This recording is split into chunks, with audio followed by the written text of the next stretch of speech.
Essa palavra ela tem um tema. E esse tema é o esconderijo perfeito.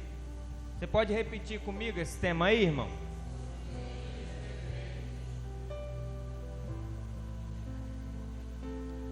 Interessante que enquanto eu orava a Deus por essa palavra, eu trazia à memória algumas situações.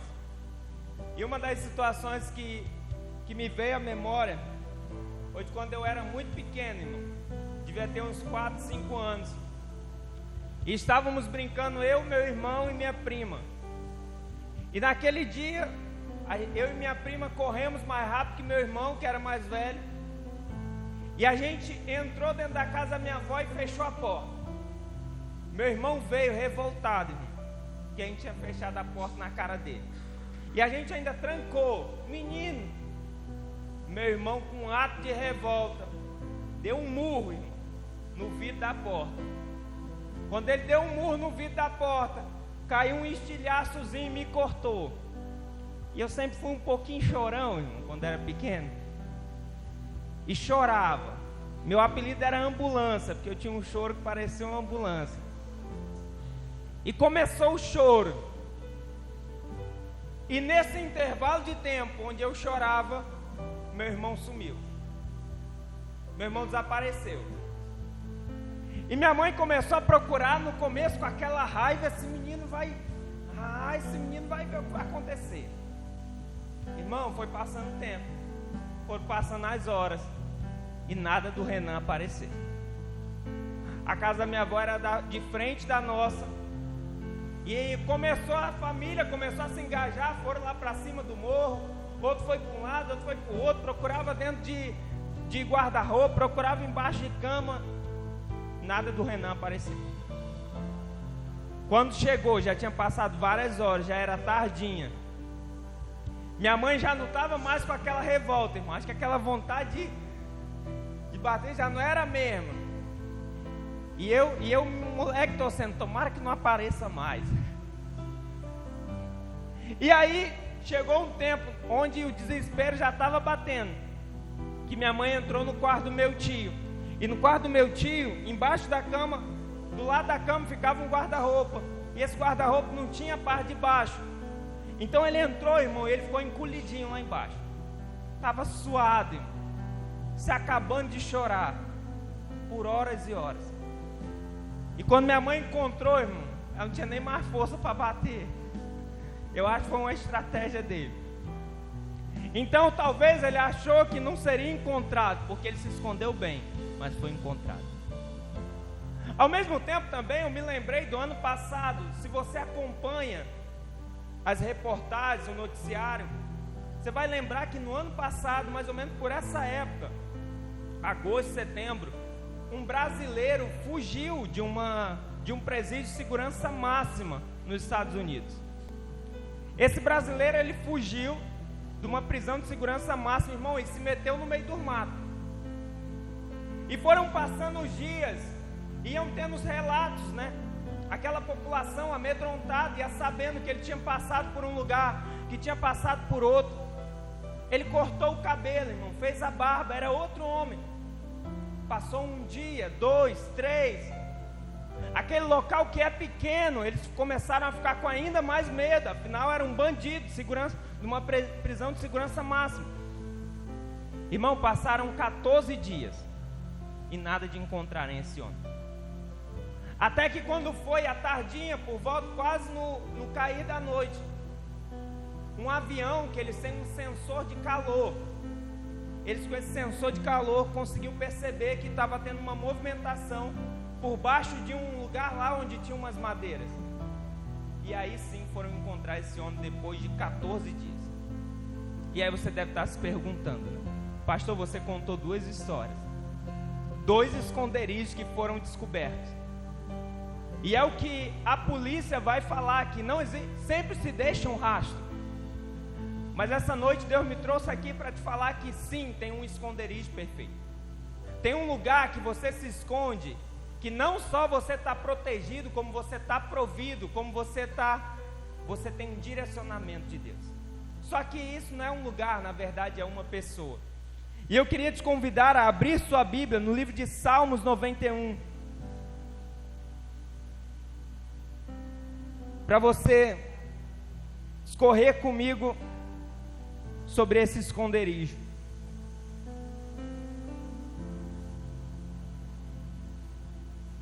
Salmos, capítulo 91, tem gente que sabe até de cor, né, irmão?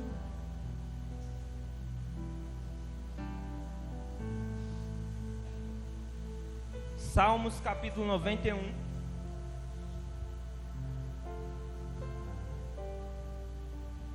A partir do versículo 1.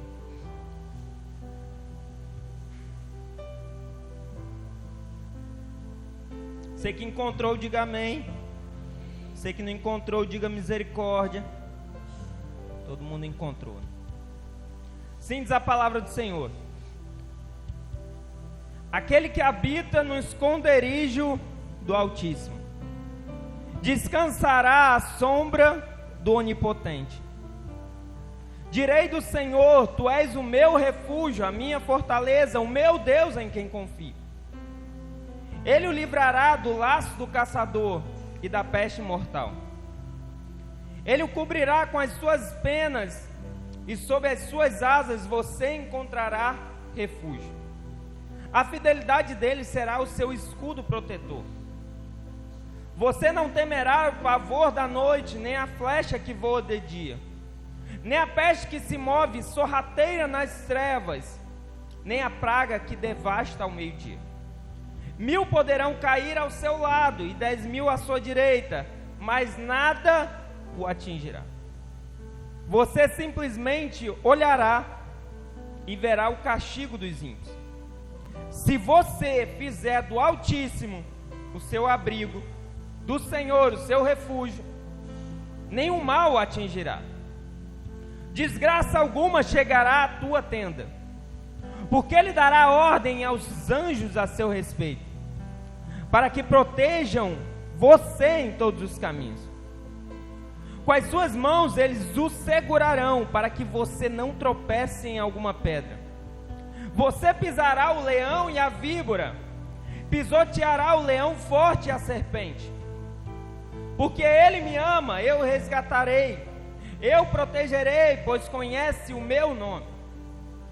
Ele clamará a mim, eu lhe responderei. Na adversidade estarei com ele. Eu o livrarei e o cobrirei de honra. Eu o saciarei com vida longa e lhe mostrarei a minha salvação. Feche seus olhos. Senhor Deus, diante da tua palavra, Pai, nós pedimos que o Senhor fale conosco. Deus, nós precisamos te ouvir, nós precisamos ser direcionados, encorajados, exortados pela tua palavra. Espírito Santo, traz a aplicação que só o Senhor pode trazer, para que não seja apenas mais um culto, apenas mais uma ministração, mas que venhamos sair daqui, Pai, querendo habitar nesse esconderijo. Assim nós te oramos, Deus, e já te agradecemos, em nome de Jesus. Amém e amém. Irmãos, esses salmos que nós lemos, ele é um daqueles salmos que a gente tem uma questão de divergência sobre quem é o real escritor. A maioria dos teólogos e dos pesquisadores dizem que foi Moisés que escreveu esse salmo. Inclusive toda a tradição judaica acredita que tenha sido Moisés. Porém a gente tem outra ala de uma tradução já grega que atribui a Davi. Independente de quem tem escrito, o fato é que a gente está diante de um dos salmos mais lidos e mais acompanhados pelas pessoas. É um daqueles salmos que eu sei que quando você está na dificuldade, você lembra desse salmo. Você lembra do Salmo 91. Só que esse salmo, ele é tão lido e ele é tão conhecido, a ponto de ser por muitos colocado em prática da maneira errada. Talvez você conheça alguém, acredito eu que não seja você, mas que a Bíblia está aberta na casa dessa pessoa no Salmo 91. Se vier um vento assim e folear, a pessoa já acha que não está protegida. Tem pessoas que elas pegam e ficam, não, eu estou passando pela prova, o inimigo está tentando, eu vou só ler o Salmo 91 que resolve. Só que na verdade, quando você olha esse salmo, você está diante de uma condicionalidade. Porque o tempo todo o Senhor vai sim prometer livramento, vai prometer proteção. Só que tudo isso está diante de uma condicionalidade. Qual é essa condicionalidade? Habitar no esconderijo do Altíssimo. Todos os versículos, eles são condicionais a quem habita. Então, infelizmente, se você entrou numa casa e a pessoa está, não, minha casa está protegida, a Bíblia está aberta, Salmo 91, a tua primeira pergunta é, mas você habita no esconderijo? Porque todas as promessas, todos os princípios estão condicionais a uma habitação no esconderijo do Altíssimo. E quem habita nesse esconderijo, ele tem algumas características. E eu queria que nesse primeiro momento você fosse comigo, mantivesse a sua Bíblia aberta, porque a gente vai falar primeiro sobre quem está nesse esconderijo, quem habita. E aquele que habita nesse esconderijo, ele é um dos que confiam no Senhor. Então, se você habita nesse esconderijo, você confia. No versículo 2, a palavra diz assim: pode dizer ao Senhor, tu és o meu refúgio, a minha fortaleza, o meu Deus em quem eu confio. E a gente está falando aqui de uma confiança plena, porque eu imagino que talvez tenha algum momento que você, na tua vida, tenha confiado em alguém parcialmente. O salmista aqui não está falando de uma confiança parcial, ele está falando de uma confiança plena, uma total confiança.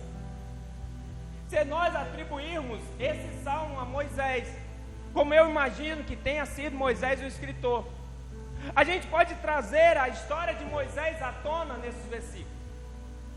Porque você imagina, Moisés, ele é chamado para ser o libertador de um povo. E Deus dá ordens a Moisés para chegar diante de Faraó, para falar com Faraó sobre a libertação daquele povo.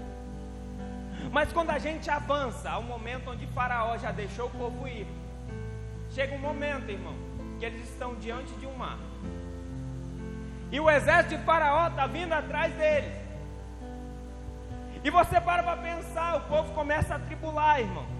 Porque você pensa, quando as coisas começam a dar errado, as pessoas começam a reclamar.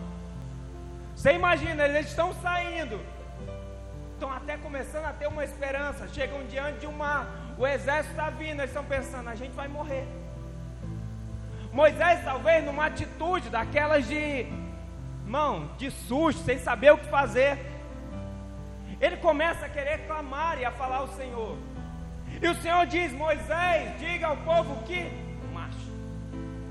Só que não é só isso, Moisés, erga a vara, porque o mar vai se abrir e o povo de Israel vai passar assim. Imagina se Moisés não confia na palavra. Imagina se Moisés questiona e fala, rapaz, o povo vai me chamar de doido. Não basta eu ter saído, agora eu vou levantar uma vara na frente do mar, e o mar vai se abrir. Mas Moisés confia. Moisés sabe quem está mandando, e Moisés sabe em quem ele confia. Então quando a ordem vem a ele, ele não questiona, ele começa a marchar. E você sabe o que acontece, o mar se abre, o povo atravessa o mar, e quando o exército está vindo pelo meio do caminho, o mar se fecha novamente. Então quem habita no esconderijo do Altíssimo é aquele que confia sem questionar. E essa é a primeira palavra de Deus para nós nessa noite. É um convite para você confiar em Deus, independente das adversidades. Porque em todo o tempo o mundo vai te induzir para confiar em coisas, para confiar em recursos, para confiar em pessoas. Mas você deve se levantar e falar, olha, uns confiam em carros, outros confiam em cavalos. Eu confio no nome do nosso Deus. Assim como o salmista também vai falar no Salmo 121, eleva os olhos para os montes, eu sei de onde virá o meu socorro vem do Senhor. Ele tem confiança de onde vai vir o socorro. A palavra também vai dizer que os que confiam no Senhor são como os montes de Sião, que não se abalam, mas permanecem para sempre. Então a primeira palavra para você, irmão, que quer estar nesse lugar, nesse esconderijo, é: confia no Senhor, independente do tempo. Será que você pode cutucar o irmão do lado e falar: confia no Senhor, irmão?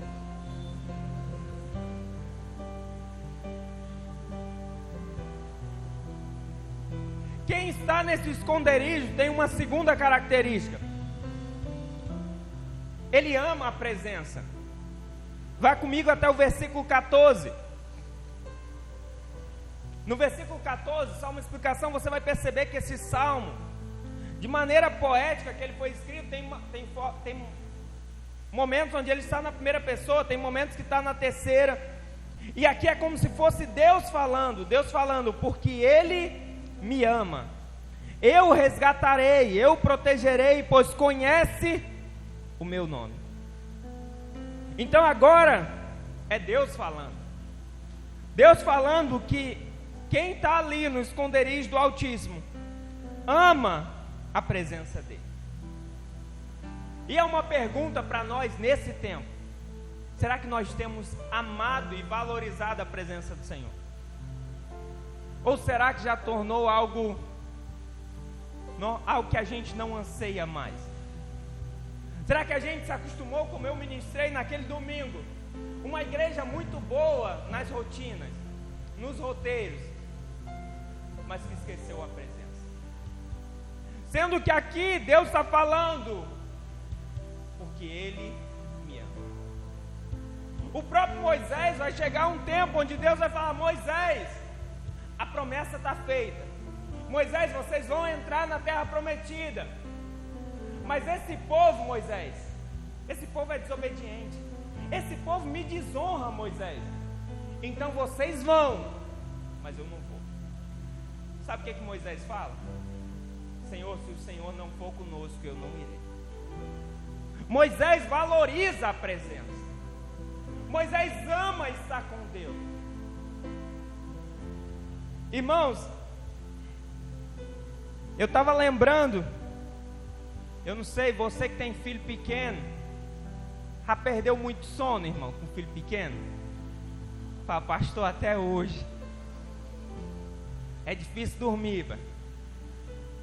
Vou contar meu testemunho aqui. A gente ficou 2 anos sem dormir, então 2 anos, é bom que quem está perto dos dois já fica até animado, né? Opa, 2 anos sem dormir, irmão. Ela não dormia a noite toda de jeito nenhum, irmão. Só que agora acontece algo interessante com a Hannah, porque ela dorme a noite toda. Só que no sono da tarde, a Hannah dorme aí por volta de 12:30, 1h. Irmão, é certo, ela dorme 12:30, 1h. Quando for às 3h da tarde, ela vai chorar chamando papai ou mamãe. Só que ela não chora para acordar. Olha só, a gente entra no quarto, deita na cama. Irmão, às vezes ela só abre o olho, vê a gente e dorme de novo. Em outros momentos ela só estica a perna, deixa a perna encostada na gente e dorme de novo. Na cabeça dela eu só preciso saber que ele ou ela estão aqui. Irmão, e a gente fica pensando, e a gente na hora de sair, sai com aquele cuidado todo, né? Porque a presença é importante. Será que nós não precisamos entrar nesse nível de falar: Senhor, eu quero o Senhor comigo em cada etapa da minha vida. Senhor, enquanto eu durmo, Senhor, quando eu acordo, Senhor, quando eu vou para o trabalho, quando eu volto. Senhor, eu quero pelo menos uma asa, algo encostado em mim, Senhor. Eu quero saber que o Senhor está comigo. Precisamos amar e valorizar a presença do Senhor. Isso que Moisés faz.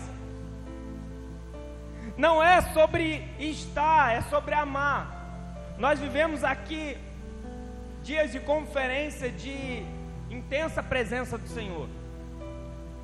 E se você está aqui, você amou, você que esteve aqui, amou estar na presença de Deus. Viu que aquele momento, irmão, foi a gente perceber que Deus está conosco, de que Ele mudou o padrão, Ele mudou a liturgia, mas Ele está aqui. Mas a gente precisa sempre de conferências para isso acontecer. Ou será que se a gente tiver com fome e sede do Senhor, isso vai se tornar rotina para a gente?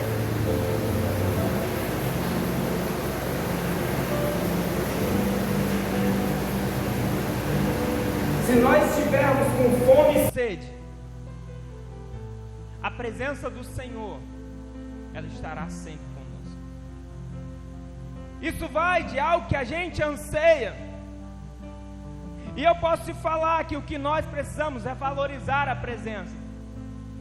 O tema da conferência foi o que, irmão? Em português, em inglês não. Uma coisa. Que é o que o salmista fala: uma coisa pedir ao Senhor e a buscar Ele. Que eu possa morar no seu templo e contemplar a bondade e buscar orientação. Então o salmista, ele tem um desejo de estar na presença do Senhor. Se nós ansiarmos por isso, irmão, a gente vai estar nesse esconderijo. Só que quem está nesse esconderijo, ele tem uma terceira característica que eu listei. E eu queria que você fosse no versículo 15, que diz assim: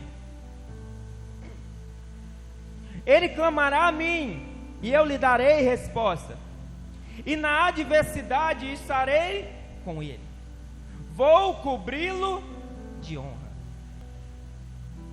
Então, quem está no esconderijo, clama ao Senhor. Deus espera que nós venhamos clamar a Ele.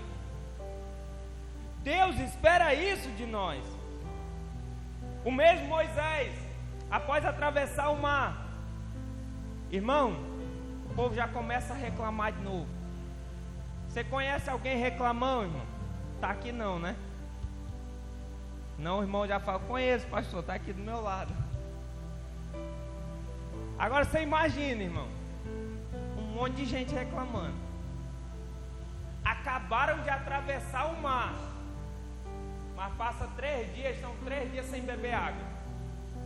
Estão 3 dias no deserto sem encontrar lugar que tenha água. E eles já estão falando: rapaz, esse tal de Moisés trouxe a gente, foi para morrer de sede, ó. E aí eles chegam numa cidade. E essa cidade, ela tem até o nome de uma mulher, o nome de Mara. Irmãos, e quando ele chega nessa cidade, o que acontece é que as águas dessa cidade são amargas. Então o povo já está reclamando. E quando chega na cidade, eles vê a água. Na hora que vai beber, ixi, é amarga demais essa água. Reclama de novo. O que Moisés faz? Clama ao Senhor. E toda vez que você clama, Deus dá um direcionamento. Deus fala a Moisés: Moisés, tem um pedaço de madeira ali, você está vendo, Moisés? Estou. Moisés, joga esse pedaço de madeira na água. E se você quer testar se for milagre ou não, quando você tiver você pinga de pirona na água, irmão, fica amargo, não fica? Aí você bota um pedaço de madeira para ver se vai ficar bom. Acho que não, né? Mas no caso do Senhor, o Senhor direciona Moisés para viver o sobrenatural. Ele fala: Moisés, então joga esse pedaço de madeira. Quando Moisés joga, irmão, qual a melhor água? A Cássia, é? Melhor que a Cássia, irmão. Serra Grande, né? Muito melhor que Serra Grande. E naquele momento eles vivem um milagre. Mas Moisés precisou confiar no Senhor, precisou clamar a Ele. O interessante é que depois o livro de Êxodo vai falar que eles chegam a outra cidade, e nessa cidade tem 12 fontes de água e 70 palmeiras. Ou seja, eles ainda acamparam junto às águas. Primeiro Deus colocou aquele povo à prova, para eles verem o sobrenatural acontecendo. Depois Ele mostrou e entregou uma provisão maior do que aqueles pensavam. E é o nosso terceiro tópico. Nós precisamos clamar ao Senhor. Precisamos pedir ao Senhor, irmão, clamar por nossas causas, assim como Moisés clamou, assim como Abraão clamou, assim como Josué clamou. Deus espera que eu e você venhamos clamar a Ele. Quando a gente está nesse lugar de esconderijo do Altíssimo, a gente clama a Ele.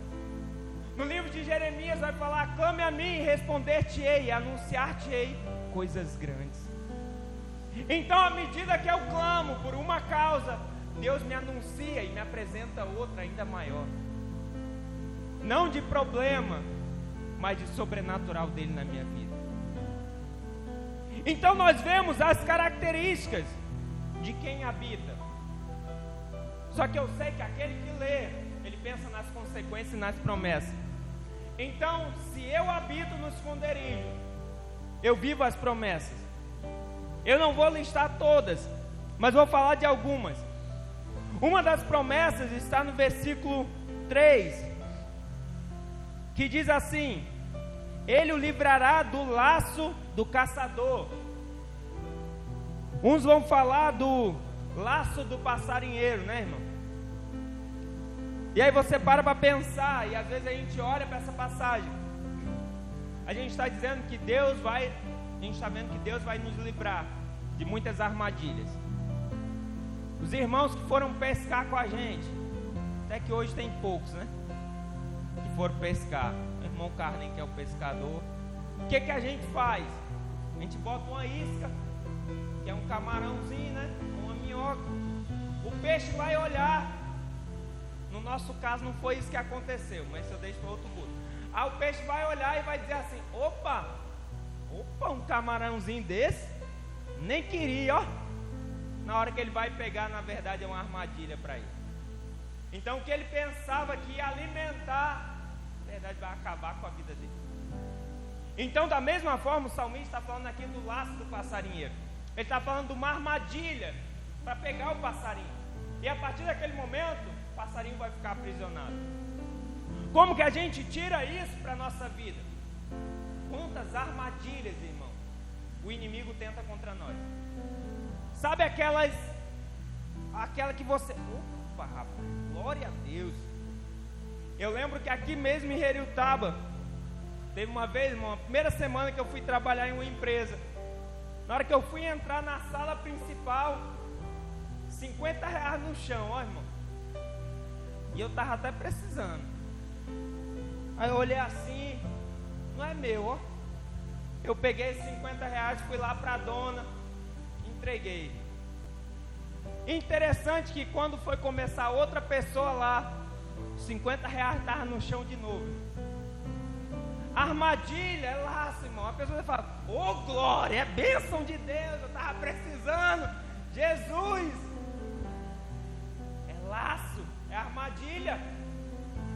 E aí você pede ao Senhor, aqui o Senhor está falando: Ele te livrará do laço do passarinheiro. Então Deus tem uma palavra para nós nessa noite: quando eu habito no esconderijo, Deus me livra das armadilhas.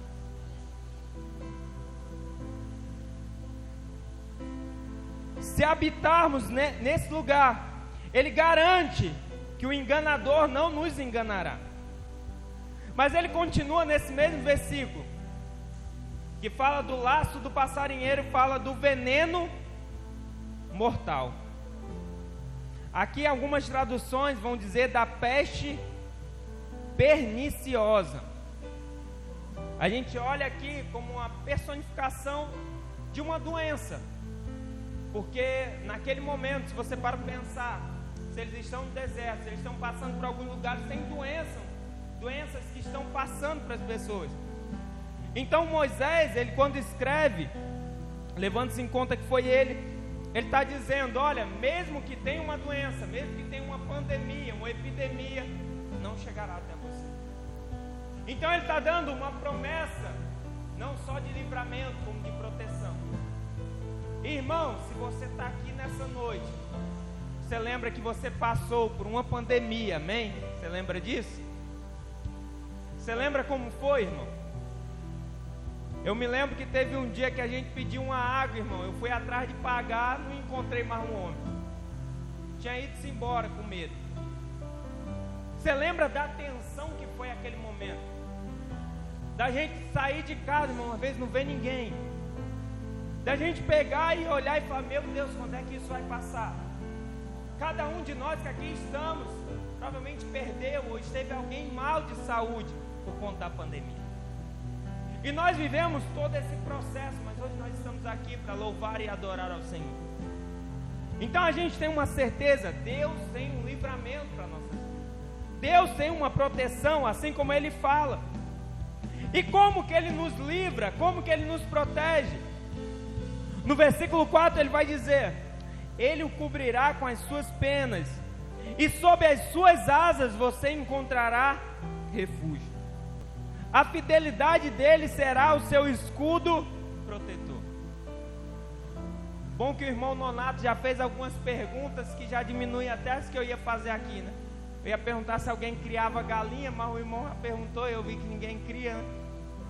Mas às vezes a galinha ela tem aquele negócio de proteger, né, irmão? Os pintinhos, bota ali por cima e protege ele. Olha o que a palavra está dizendo, que é como se Deus estivesse fazendo isso com quem habita no esconderijo, colocando as suas asas e o protegendo, falando: esse aqui ninguém toca, nenhum mal chega até eles. Mas vamos continuar. Olha agora o versículo 7.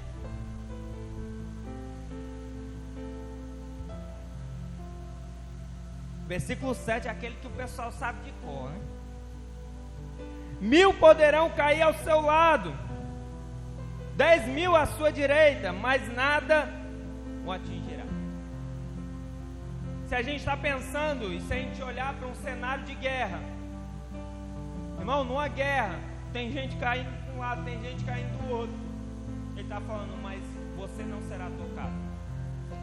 E olhar para isso é saber que Deus, Ele tem um propósito de proteção, mesmo em meio ao caos. Porque na nossa vida, às vezes a gente olha para a nossa realidade, e você vai olhar e vai dizer: pastor, não tem jeito, pastor. Lá onde eu trabalho, está todo mundo sendo demitido. Ó, foi demitido que trabalha comigo, foi demitido de cima, foi demitido de baixo. Pastor, estou esperando só a hora. Mas quando você confia nessa palavra, você acredita, irmão, que pode cair um do lado, pode cair um do outro, mas você não será atingido. Ou quando você olha e fala: pastor, não tem jeito, ó, minha mãe sofreu depressão e ansiedade, minha tia só, pastor, minha avó também, todo mundo, pastor, não tem jeito, eu estou na lista, eu sou o próximo. Mas a palavra está dizendo que você não será atingido. Não é o pastor Rean que está dizendo, é a palavra. Quando eu confio na palavra, eu trago ela à vida. Mais uma promessa. Diz assim no versículo 9, no versículo 10: nenhum mal o atingirá, desgraça alguma chegará à sua tenda.